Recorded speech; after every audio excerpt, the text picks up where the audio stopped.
పత్రాలు తీసుకొని వెళుతున్నాడు.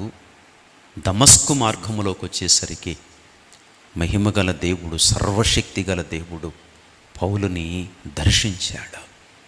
ఎప్పుడైతే దర్శించాడో పొరలు రాలిపోయాయి. అది నిజంగా నీవెవడవు ప్రభు అని అడిగాడు. సౌలా సౌలా, నీవేళ నన్ను హింసించుచున్నావు, నీవెవడవు ప్రభు అని అడిగితే నీవు హింసించుచున్న క్రీస్తుని అని చెప్పాడు.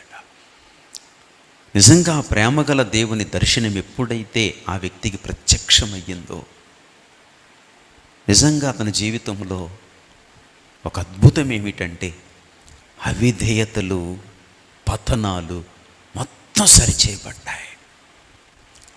నిజంగా అవిధేయుడను కాక, ఆ మాట చూసారా? అవిధేయుడను కాక